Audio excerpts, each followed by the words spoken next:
just genetic traits through their bloodlines. Some inherit something far more mysterious, an ability to see beyond the veil that separates our world from what lies beyond. Tonight, we bring you 7 true stories from those who have witnessed the unexplainable, experienced the impossible, and lived to tell their tales.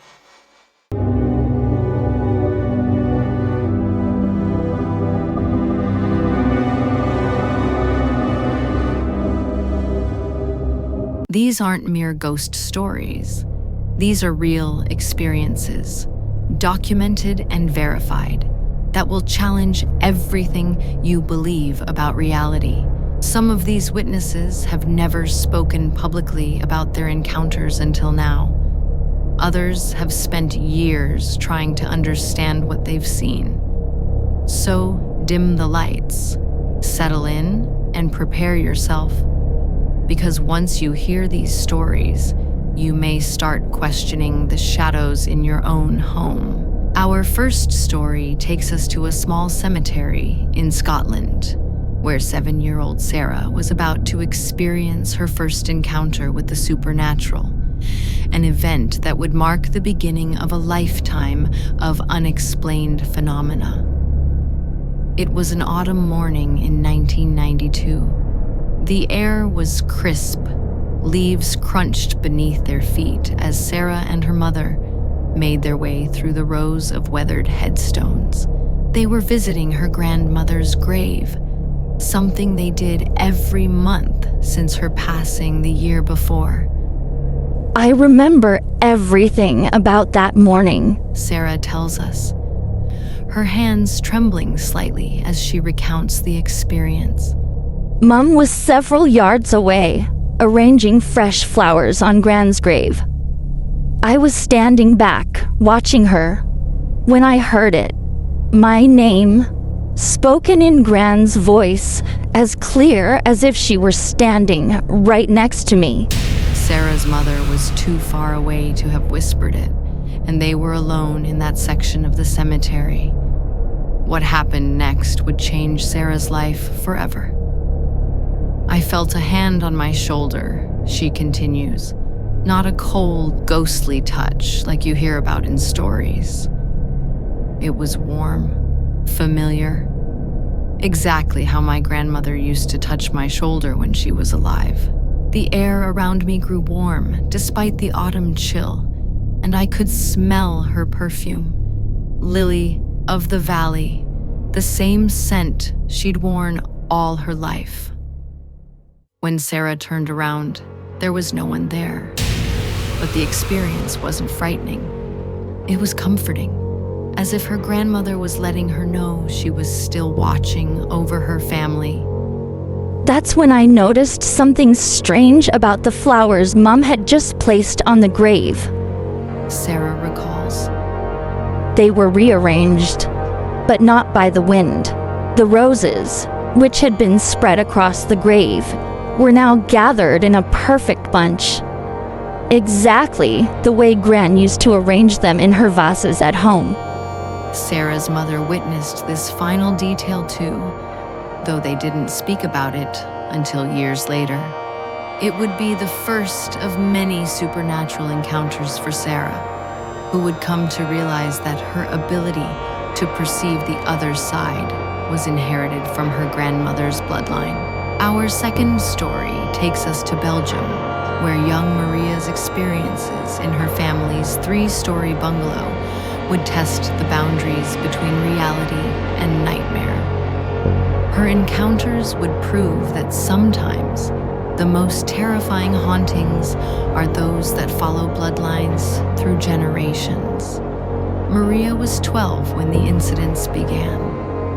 It started with something simple yet inexplicable. Her bed sheets moving on their own at night. Not violent movements, but slow, deliberate depressions in the fabric, as if an invisible weight was settling beside her. The first time it happened, Maria explains, her voice barely above a whisper. I thought it was our cat. But when I reached out to touch the depression in the mattress, there was nothing there. Yet I could clearly see the weight pressing down into the bed. What made it worse was the pattern.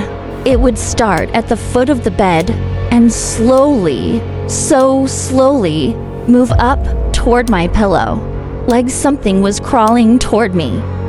But the sheet phenomenon was just the beginning.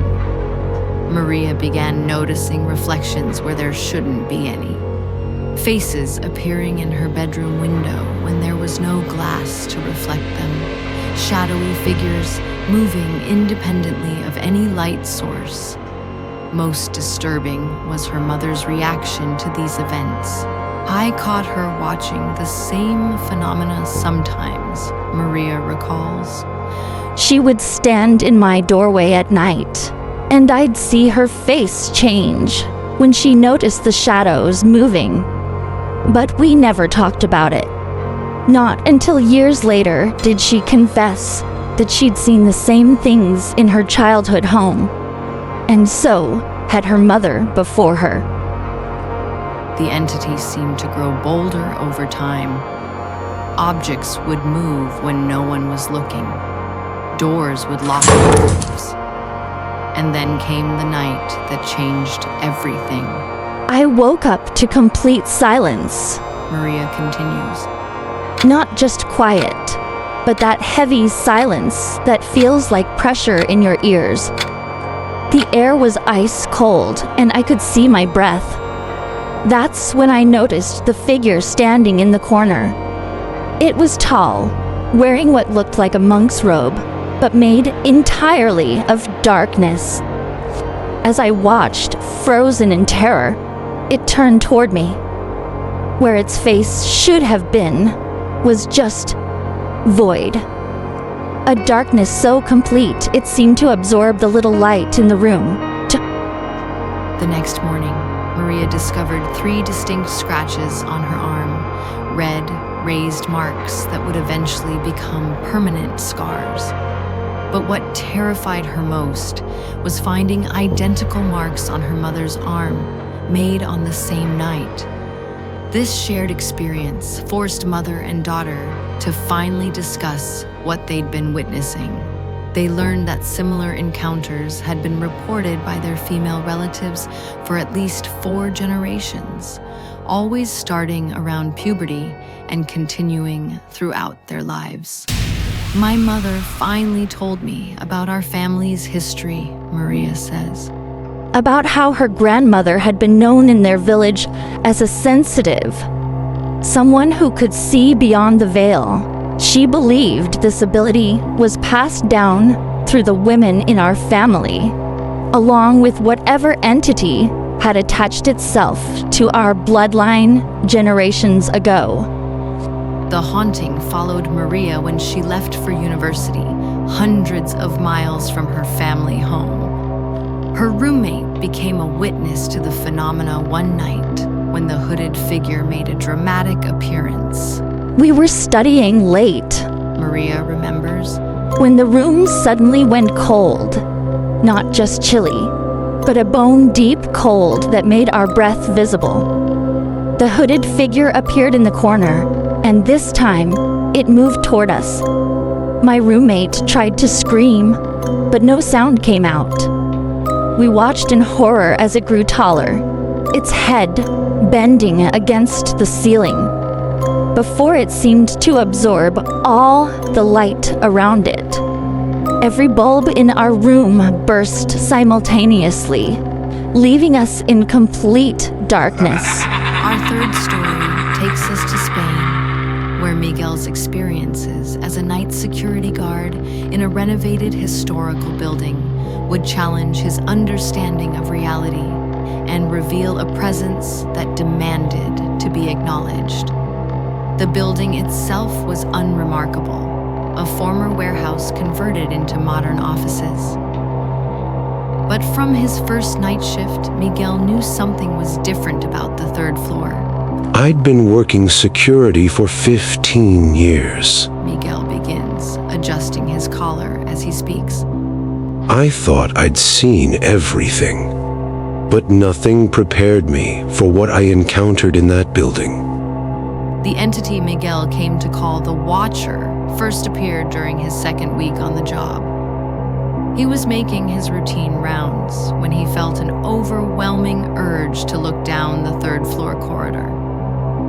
It wasn't like noticing something in your peripheral vision, He explains. It was like someone grabbing your face and forcing you to look. And there it was.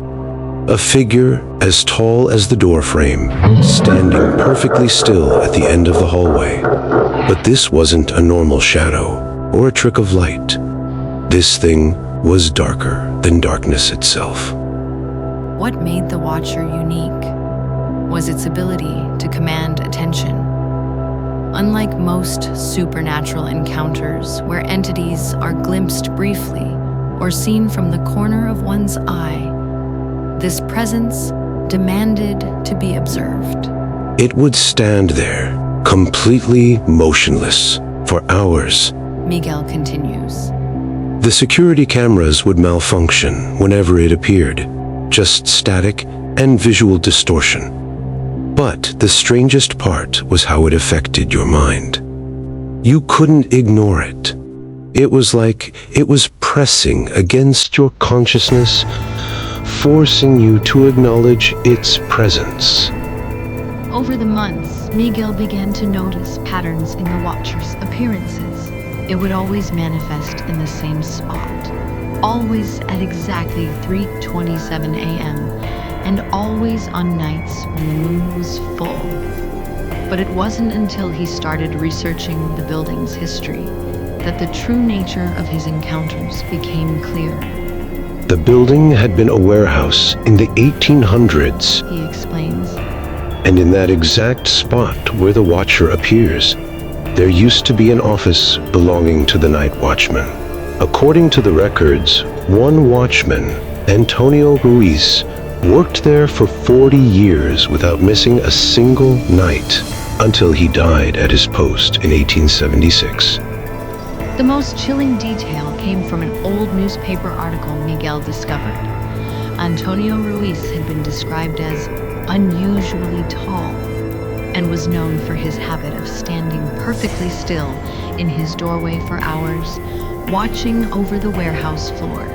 The article mentioned that workers would complain about feeling his eyes on them, even when they couldn't see him.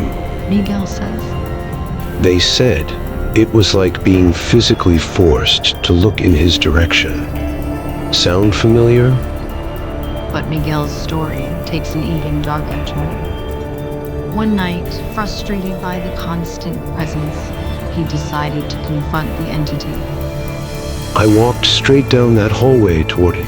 He recalls, his voice shaking slightly. As I got closer, the air became so cold, my lungs hurt with each breath. The figure didn't move, but it seemed to get darker, if that was even possible. When I was about 10 feet away, I heard a voice, clear as day, but not through my ears. It was like the words formed directly in my mind. Some of us never leave our post.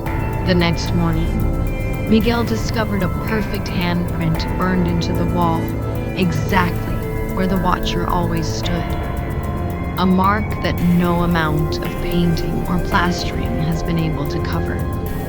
It remains visible to this day, a permanent reminder that some guardians never abandon their duty, even after death.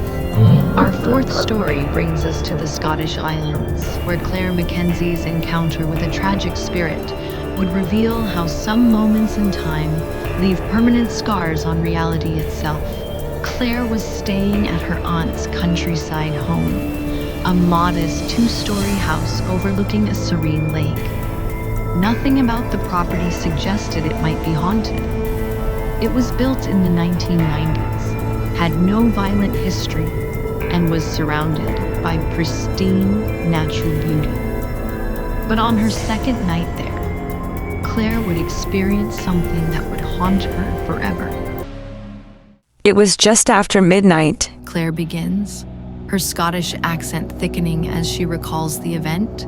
I'd gone upstairs to fetch another blanket from the spare room. The moon was full that night, casting everything in this silvery light. That's when I saw him.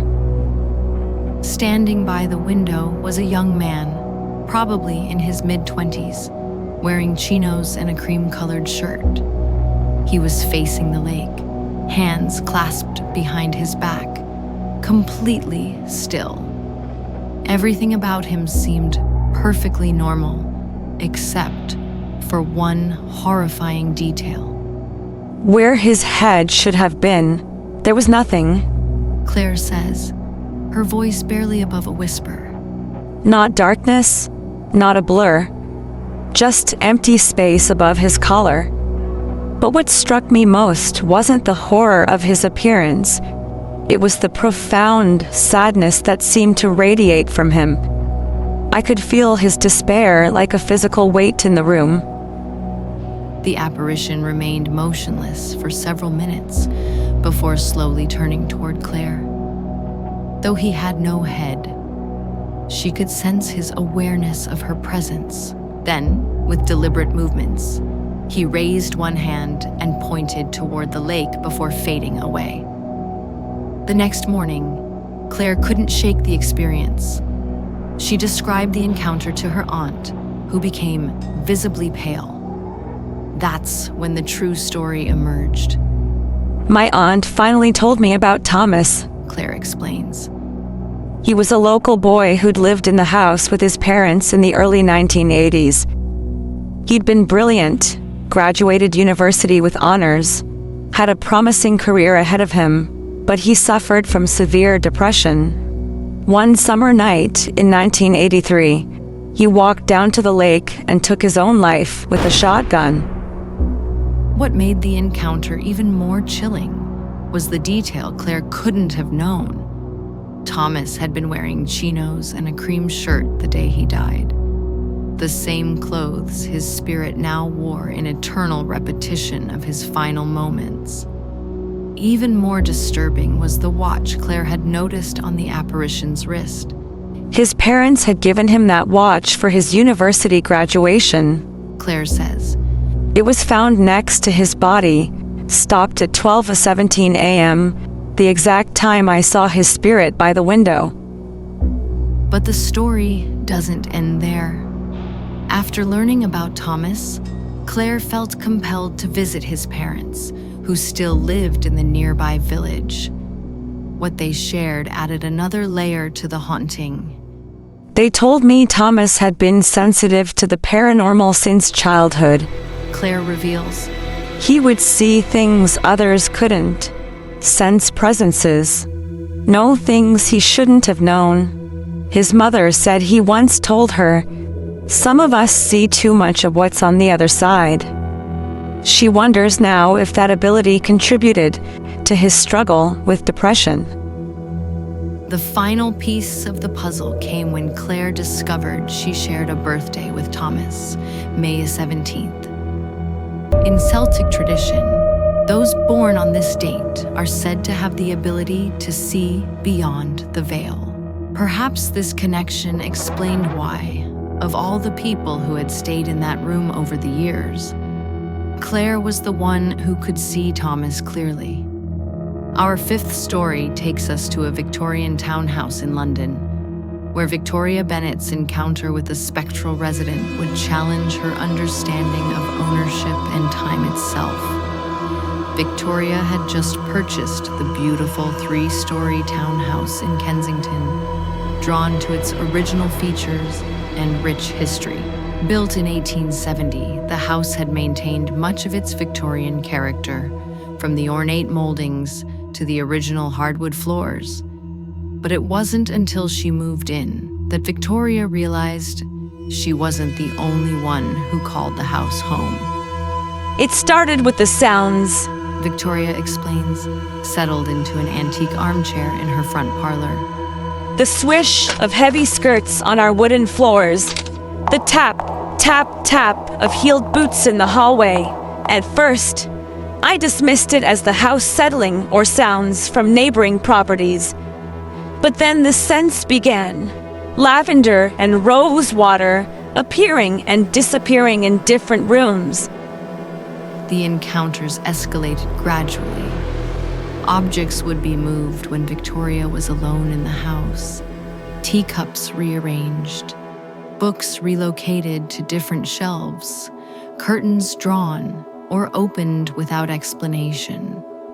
But it was a Sunday afternoon in April when Victoria finally met her ghostly housemate face to face. I was reading in the front parlor, this very room, when movement caught my eye. She recalls. A woman in full Victorian dress walked through the closed door, literally through it. Her dress was deep purple with intricate black beading that caught the light. She wore a small hat with a black veil, and her posture was impeccable. The apparition paused in the middle of the room, turned to look directly at Victoria, and spoke with perfect clarity. This was my parlor first, dear. Then she continued walking and disappeared into the opposite wall. The strange thing was, I wasn't frightened. Victoria admits. There was nothing menacing about her presence. If anything, she seemed amused by my reaction, like a gracious hostess tolerating an unexpected guest. Intrigued by the encounter, Victoria began researching the house's history. In the local historical society's archives, she discovered that the house had belonged to one Adelaide Cunningham, a wealthy widow who had lived there from 1873 until her death in 1890. The discovery of a photograph in the archives left Victoria breathless. Adelaide was wearing the exact same purple dress she had seen her ghost wearing. Finding that photograph changed everything, Victoria says. It validated what I'd seen, but it also helped me understand the nature of Adelaide's haunting. She wasn't trapped or suffering. She was simply continuing her life as she had always lived it, moving through her daily routines, in the house she had loved. As Victoria learned more about Adelaide's life, the haunting took on new dimensions. Adelaide had been known in Victorian society for her weekly tea parties, her impeccable taste in furniture, and her habit of rearranging rooms to achieve what she called perfect harmony. The ghostly activities Victoria had been experiencing were simply Adelaide continuing these habits. One morning, I came downstairs to find all my furniture rearranged in the parlor, Victoria recalls. I was initially annoyed, but when I sat down, I realized the new arrangement made much more sense. It improved both the flow of the room and the natural light. Adelaide had been an interior decorator before such a profession even existed for women. She was simply doing what she had always done, making her house more beautiful. The most remarkable interaction came during a renovation project. Victoria had planned to remove a wall to create an open-plan kitchen, but Adelaide made her disapproval known. Every time the contractors came to assess the work, their equipment would malfunction, or they'd feel suddenly ill. Finally, I found a note written in the dust on a mirror. A lady's kitchen should be private. I decided to respect Adelaide's wishes. After all, she was here first. Our sixth story explores the terrifying intersection between sleep and supernatural reality through Emma Richardson's experience that defies all conventional explanations of sleep paralysis. Emma had experienced sleep paralysis before.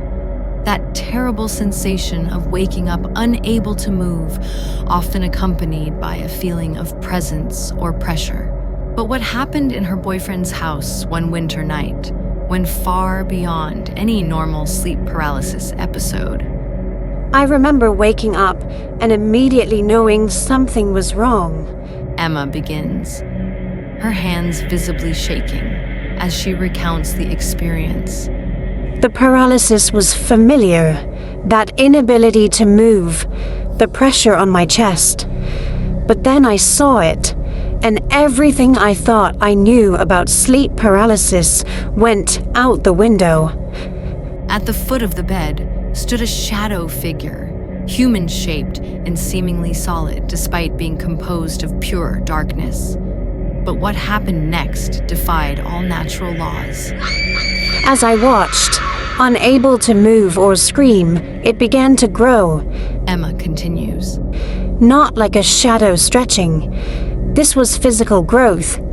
It got taller and taller until its head touched the ceiling. Then it seemed to spread, like ink in water, until it filled my entire field of vision. The air became thick, almost solid, and breathing felt like trying to inhale syrup. What Emma describes next challenges our understanding of reality itself. The room started to glitch. That's the only word I can think of to describe it. The walls would shift, ripple, then snap back into place.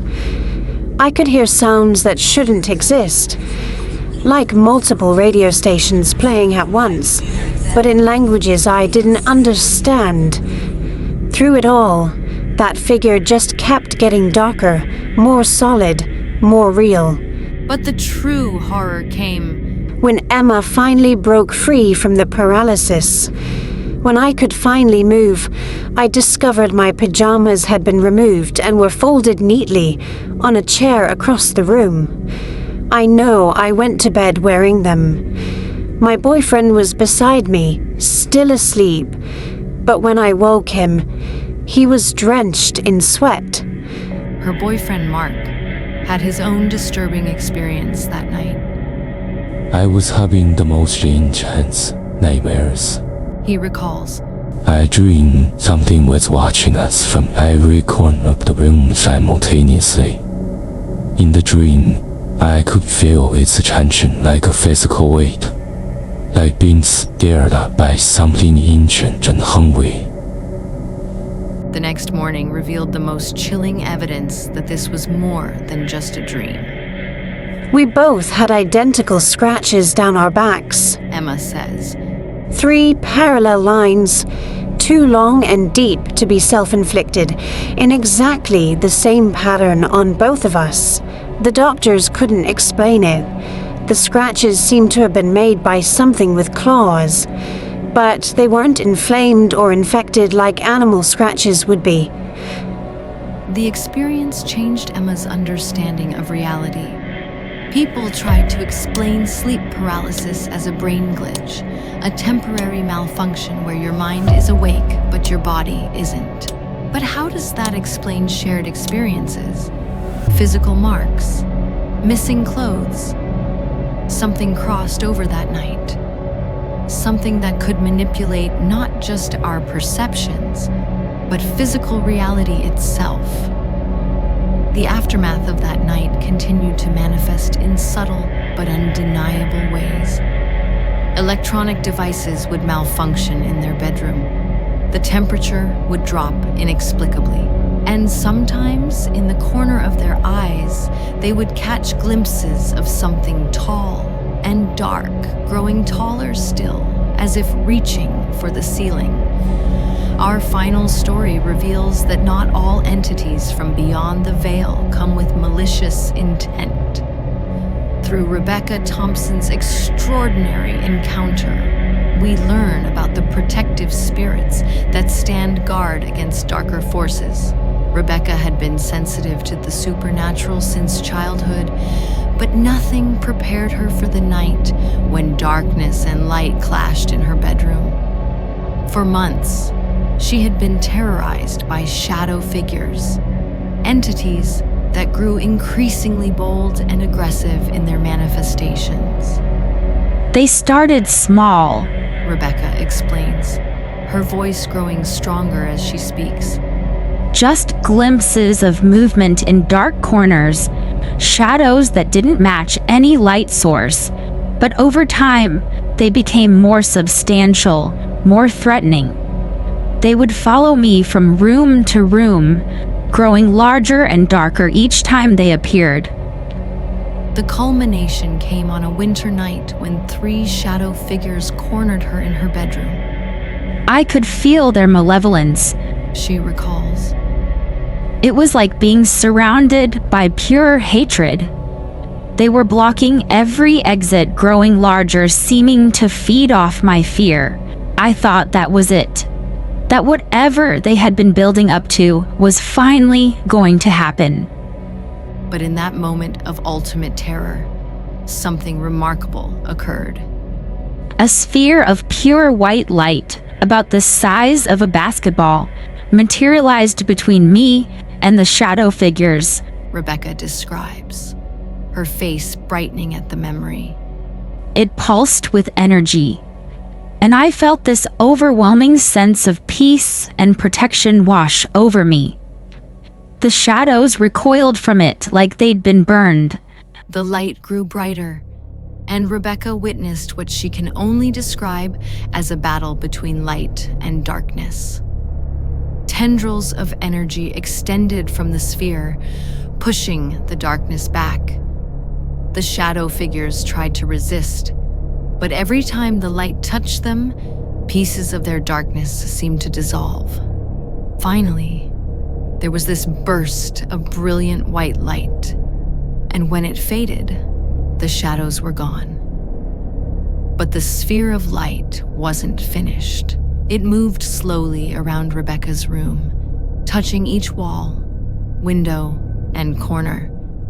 Where it touched, I could see a kind of shimmer remain, like a protective barrier being put in place. I understood somehow that it was creating wards, protecting my space from future intrusions. Before the sphere departed, it communicated with Rebecca, not in words, but in pure emotion and understanding. It made me realize that I wasn't cursed or being punished by having this sensitivity to the supernatural. I was being protected, guided, prepared for something larger than myself. In the years since that night, Rebecca has never again been troubled by malevolent entities. Instead, she occasionally glimpses spheres of light, particularly in moments of stress or danger. They're like guardians now, She says. They don't always show themselves as dramatically as that first time, but I know they're there. Sometimes it's just a flash of light in my peripheral vision, or a sudden feeling of warmth and safety when I'm afraid. Rebecca's experience teaches us something profound about the supernatural world. It isn't simply a realm of terror and darkness. Like our own reality, it contains both light and shadow, protection and threat, fear and comfort. Her story reminds us that for every malevolent force, there are benevolent ones standing guard. This brings us full circle in our journey through these 7 tales of terror and wonder. From the grandmother's loving presence in a cemetery to the protective sphere of light in Rebecca's bedroom, we've witnessed the full spectrum of supernatural experience. These stories challenge our understanding of reality while offering hope that even in our darkest moments, we're not alone. To those who may be experiencing similar phenomena, remember, your sensitivity to the supernatural isn't a curse. It's a profound gift that connects you to the deeper mysteries of existence. Yes, there are dark entities that may try to frighten or harm, but there are also beings of pure light ready to protect and guide. These 7 tales remind us that the supernatural world is vast and complex, filled with both darkness and light. Our role isn't to fear it, but to understand it, to respect it, and perhaps most importantly, to share our stories so others might find comfort in knowing their experiences are valid. For in the end, it's not the darkness that defines us, it's how we face it and the light we find along the way. Now, I want to hear from you. Every day, thousands of people experience things they can't explain. Moments that challenge their understanding of reality. Your story matters, and there's a whole community here, ready to listen. Have you ever encountered something you couldn't explain? A presence in an empty room?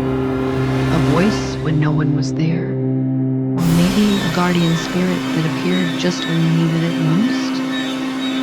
Share your experience in the comments below. Your story might help others feel less alone in their supernatural encounters.